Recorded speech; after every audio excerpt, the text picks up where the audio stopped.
Donc comment on cuit le puer? Eh ben, on le fait principalement dans un wok. Donc ça, c'est un peu la méthode vieille école, mais qui nous permet, à mon sens, d'avoir la plus belle qualité, parce que quand tu le fais à la main dans le wok, ça te donne plus de contrôle sur ce que tu fais. La cuisson dure à peu près 20 minutes, mais ça dépend vraiment des feuilles. On va dire que ça va de 12 minutes à 30 minutes, globalement. Ça va dépendre du grade des feuilles, de leur épaisseur, de leur teneur en eau, et bien évidemment de la chaleur de notre wok, et quelques autres paramètres, par exemple si elles sont mouillées ou pas, de la saison, qui va faire, selon les saisons, les feuilles elles auront une tête un petit peu différente, par exemple avec une tige plus ou moins épaisse, donc ça va influer. Mais du coup ça c'est un mode artisanal, c'est-à-dire que mode artisanal, on ne se préoccupe pas trop de la température ou du temps, c'est surtout au feeling qu'on le fait. C'est-à-dire qu'on touche les feuilles, et en les touchant avec l'habitude, on peut voir un petit peu la teneur en eau de la feuille, l'humidité qui sort dehors, sa texture, d'autant plus si on a des gants assez fins. Ensuite, on peut sentir aussi à différentes étapes de cuisson, on va avoir des odeurs différentes. Donc au début, ça sent plutôt les épinards, ça sent plutôt le légume pas cuit. Et puis après, à un moment, l'arôme vraiment du thé se révèle un peu. Et quand on continue encore à cuire, on va plus... Il y a un genre d'épuisement de l'arôme, c'est encore une autre palette aromatique. Ensuite, on regarde. Quand on a l'habitude, on voit à la tête des feuilles à peu près où on en est dans la cuisson. Ensuite, on peut aussi écouter. C'est-à-dire que si vous écoutez le bruit de la cuisson, le frottement des feuilles sur la paroi, ça aussi, c'est des indices qui peuvent nous guider dans comment on doit cuire le thé. Donc du coup, c'est une méthode artisanale. Si vous voulez, c'est un peu comme pour faire une bonne omelette. Il faut juste pratiquer pas mal, avoir de l'expérience avec différents types de matériel. Et donc notre wok, là, il est chauffé au feu de bois. Alors c'est un peu la vieille technique, mais moi je trouve ça plutôt sympa. On peut aussi le faire au gaz ou à l'électricité. Et bien sûr, de nos jours, on peut avoir, pour des volumes de production plus gros, on a tendance à plutôt utiliser des machines. Du coup, dans la machine, le côté artisanal, le côté sensoriel disparaît et laisse plutôt place à une rationalisation de la production. On va plus se baser sur la température à l'intérieur, la température de la feuille, le temps de cuisson, le taux d'humidité dans l'air qui est dans la machine, des choses comme ça. Et bon, évidemment, c'est moins romantique et aussi ça demande peut-être un peu moins d'expertise. Donc ça permet d'employer de la main-d'œuvre moins qualifiée pour faire ce travail. Mais après, je dirais, ça donne un petit peu moins de contrôle vraiment sur le résultat final. Donc c'est plus réservé pour les productions moins qualitatives. Ou tout du moins, on va dire que les meilleurs thés, je dirais, sont quand même faits à la main la plupart du temps. Donc on va brasser les feuilles comme ça. Et le but, c'est de gérer la teneur en eau. En fait, il y a deux choses à gérer, c'est le feu et l'eau. Donc le feu, il est en dessous. Alors ça, avec un peu d'expérience, on le paramètre dès le début. On veut la technique que j'aime bien personnellement, c'est avoir un feu vif au départ, brasser rapidement et laisser du coup le feu s'éteindre naturellement au fil de la session. Donc ça veut dire que pendant 5 minutes, vous avez des flammes assez vives et après, vous êtes plus sur un lit de braise. Et du coup, ensuite, vous gérez l'évaporation de l'eau.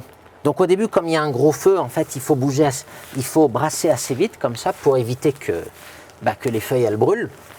Et ensuite, faut faire en sorte que les parois des cellules de la feuille soient assez brisées pour que l'eau commence à sortir. Et donc là, on a une phase de réduction un petit peu de la fournée qui dure à peu près 5 minutes, donc c'est 5 minutes assez vives. Et après, là, le but, c'est vraiment d'évaporer les feuilles, de laisser l'eau s'évaporer lentement, mais tout en cuisant, en s'assurant que la cuisson est assez homogène. Il y a un petit problème aussi, c'est que du coup, vous avez la partie foliaire vraiment de la feuille, qui est assez fine, mais après vous avez la tige qui est assez épaisse. Et on veut que les deux soient cuites. Et du coup, ça peut poser des problèmes des fois. Donc globalement, il faut utiliser la vapeur pour... il faut utiliser en fait un compromis, un mix de vapeur et de chaleur sèche qui vient du wok qui est chaud. Donc si par exemple je retourne assez peu, comme ça, et que je fais une boule, je vais plutôt utiliser la vapeur. D'accord ? Donc ça va cuire de façon assez homogène. Mais ça peut risquer aussi de trop chauffer. Et du coup, si on fait que à la vapeur, bah, ça va nous donner un peu un goût de thé vert japonais, hein, un peu un goût d'algue, et puis la liqueur va être turbide. Alors du coup, il faut quand même arriver à laisser s'évacuer. Il faut arriver à laisser s'évacuer cette vapeur. Donc là, ce que je fais, voilà, en brassant vivement comme ça en haut, on fait évacuer la vapeur. Et donc là, quand je touche, bah là, ma feuille, elle est assez sèche. Mais comme on continue à la chauffer en permanence, il y a de l'eau qui va sortir au bout de quelques secondes. Hein. Donc là, on réattend un petit peu. Tac. Et là, on reconstruit encore de la vapeur dans notre boule de thé. Et donc, c'est des cycles à peu près comme ça, on va dire toutes les 30 secondes. Hein, on laisse un petit peu la vapeur se générer comme ça, s'extraire de la feuille. Et quand on voit qu'elle commence à sortir, qu'il y en a trop, et bien là, on va aérer un petit peu le thé comme ça pour laisser s'évacuer la vapeur. Donc, ce qui fait que, et cette étape prend à peu près 15 minutes. Donc, vous avez à peu près 5 minutes de cuisson à feu vif où vous devez brasser assez énergiquement les feuilles et du coup vous assurez qu'elles ne brûlent pas. Et une fois que les feuilles sont réduites, à peu près au bout de 5 minutes, et ben là vous démarrez la phase plus lente mais qui va vraiment relever les arômes de la feuille. En fait, vous pourriez écourter cette deuxième phase, mais vous n'aurez pas la même douceur, je dirais, dans le produit final. Hein, on veut un petit peu dégrader, c'est un petit peu comme les oignons que vous faites cuire très lentement et à la fin ça devient un peu une purée. Voilà. Bon, bah là on ne veut pas de la purée quand même, mais plus on cuit, plus ça dégrade les cellules. Et en fait, quand vous infusez, bah, vous avez plus de trucs qui sortent et qui vous donnent la douceur comme ça. Voilà. Donc c'est à peu près ce que j'ai à dire sur la cuisson du thé.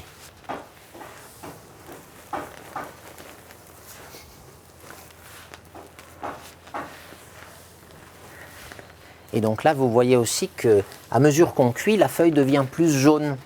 Donc ça, c'est pareil, c'est comme quand vous faites cuire des épinards ou du chou.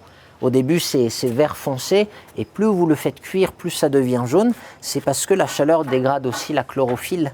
Et donc, du coup, à mesure que vous détruisez la chlorophylle, bah, la feuille est moins verte. Et donc ça vous donne un indice un peu sur l'état de dégradation des cellules. Et bah souvent, plus elle est jaune et après, plus la liqueur va être douce. Vous allez avoir plus de polyphénol, peut-être plus d'épaisseur aussi en bouche. C'est pour ça que c'est vraiment important cette phase de finition.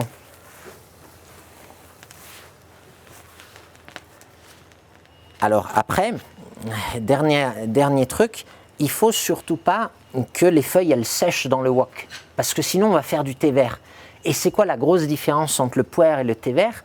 C'est dans cette phase de cuisson. En fait, pour le puer, on veut qu'elle soit partielle, cette cuisson. On veut que la destruction des enzymes soit partielle. C'est-à-dire que le puer, il va se bonifier avec le temps. Pour qu'il puisse se bonifier, il faut préserver une petite partie des enzymes. Il n'y a pas besoin de beaucoup, mais par exemple, 1% des enzymes, en fait, vous le laissez et au fil des années, comme ça, eh ben, il va devenir rouge. D'accord? Il va se bonifier. Si vous donnez une cuisson trop destructrice, donc si vous détruisez tous les enzymes, vous allez avoir comme un thé vert. Alors, c'est assez traître en fait, parce que quand il vient d'être terminé, il peut être très très bon, le puer qui a été trop cuit. Il va être très doux, très parfumé. Il va avoir cet arôme de thé vert que certains aiment bien. Mais c'est très dangereux parce que vous allez vous rendre compte qu'au bout de 6 mois, votre thé il va devenir fade, il va devenir comme un vieux thé vert et il aura perdu du coup la capacité à se bonifier. Et ça, c'est pas vraiment parce que la cuisson est faite à trop de température, c'est vraiment particulièrement quand on sèche le thé, en fait, quand on retire trop d'eau et qu'on est encore dans le wok. Parce que, si vous comprenez un peu la physique, en fait, la température, ça traduit juste finalement une différence d'état. En fait, il y a un transfert de chaleur à chaque fois qui va du feu jusqu'au wok qui est chaud et du wok qui est chaud jusqu'à la feuille. D'accord? Et en fait, tant qu'il y a de l'eau dans la feuille, en fait, c'est l'eau qui prend la chaleur. Et donc, quand l'eau s'évapore, elle refroidit la feuille en même temps. Donc, la feuille, elle ne peut jamais monter vraiment beaucoup en température tant qu'il y a de l'eau dedans. Parce que si vous augmentez la température, vous allez juste évaporer plus d'eau. D'accord? Mais à partir du moment où il n'y a plus d'eau, alors là, la température de la feuille, elle va monter et monter. Voilà. Et donc, c'est là que vous allez avoir le thé vert. Vous allez avoir une torréfaction, en fait. Voilà. Je ne sais pas si cette explication est très claire sur les transferts de chaleur, en fait, mais...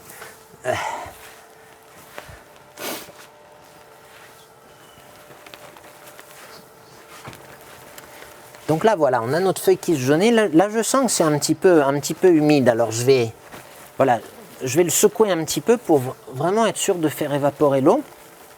Et là, je dirais qu'on est à peu près à un bon point. Alors, on peut sentir un petit peu là. Ouais, ça sent bien, mais j'ai envie de continuer un petit peu pour sortir un petit peu plus d'arômes. Et puis, vous voyez, alors les tiges, en fait, les tiges se ramollissent comme ça. Alors, souvent, ce qu'on peut utiliser, c'est le test de la tige pour savoir s'il est cuit.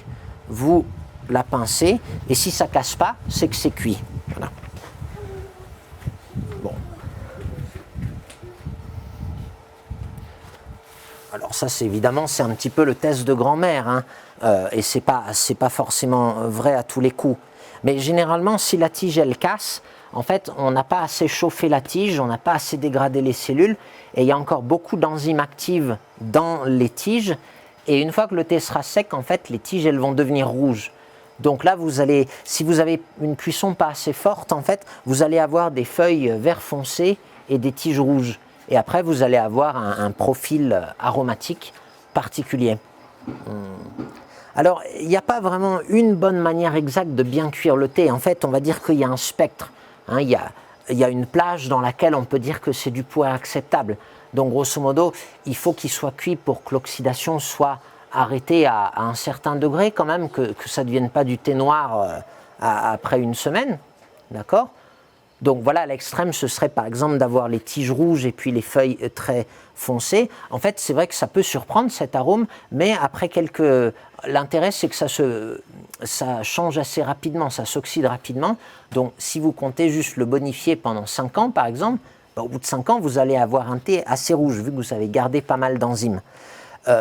Et alors, à l'inverse, on peut avoir un thé qui est au bord du thé vert avec assez peu d'enzymes actives dedans, qui va vous donner quelque chose de très vibrant, de très vif, de très éveillé en bouche, de très dynamique, qui est très plaisant, mais qui peut prendre plus de temps à changer, à se bonifier. Donc ça peut être bien aussi pour les gens qui ne veulent pas forcément stocker le thé longtemps, mais qui préfèrent avoir un thé bien intéressant à boire dans les premières années.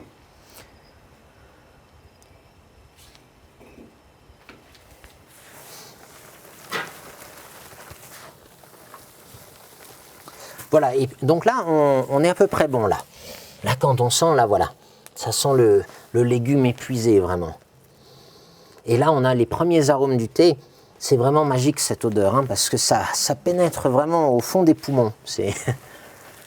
Alors, du coup, là, je vais terminer. Vous voyez, je ne veux pas le faire cuire trop sec, justement, pour éviter d'avoir le thé vert. Je lui donne juste un petit secouage comme ça. En fait, vous voyez, là, quand les feuilles, elles s'orientent verticalement, naturellement. Et donc, du coup, quand je secoue, les feuilles, elles peuvent que tomber à la verticale. Donc, c'est une technique pour séparer les feuilles, pour éviter qu'il y ait des nœuds dans les feuilles. C'est toujours sympa. Et voilà, là, on est bien, là. Oh, on avait un gros batch, mais je pense que ça va nous faire du bon thé, vraiment. Voilà. Hop.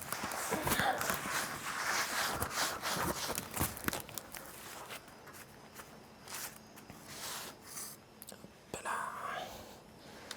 Et voilà.